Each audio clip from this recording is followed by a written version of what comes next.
Hi! In this video, I'll show you different ways to use Subdivide. Not only can you smooth the entire mesh with Subdivide, but you can also control which edges or sharp areas you want to keep. I hope this will be helpful. First, to make the explanation easier to follow, let's do a simple preparation.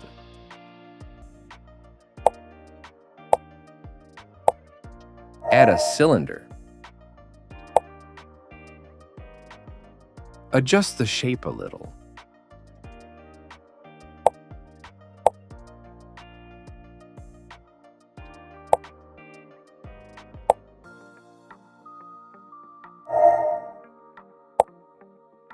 I'll go ahead and set topology to a lower value so that the changes are easier to see.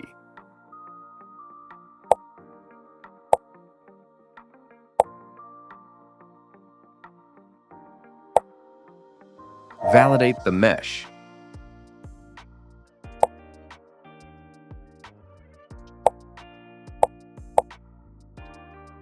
Now that we're ready, let's actually try Subdivide.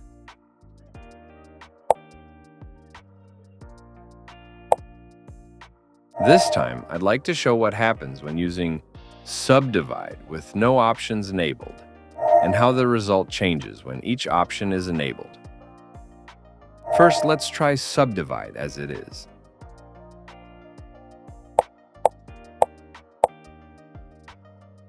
The mesh is subdivided and the entire surface, including corners, becomes rounded.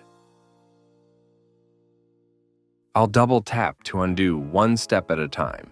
This makes the changes easier to see.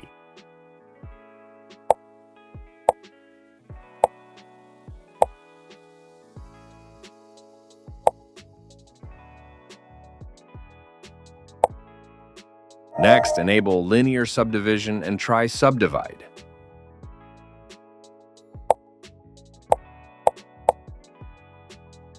This option lets you subdivide the mesh while keeping the original shape intact. Even areas with corners, like the sides, are subdivided without smoothing them, so the edges remain sharp.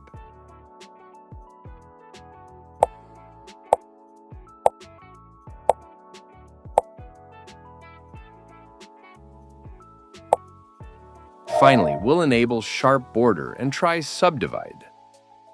This feature is closely related to face group.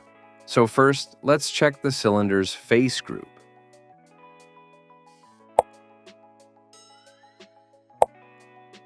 Switch to face group.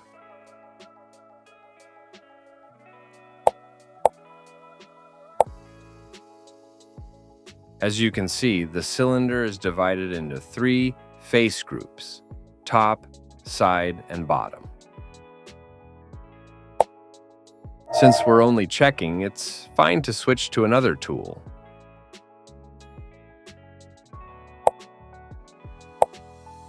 You can check the face group from here as well.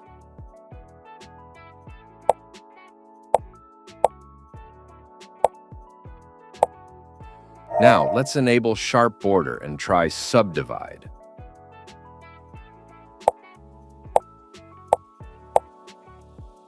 It recognizes the face groups and subdivides each group, smoothing the surfaces accordingly.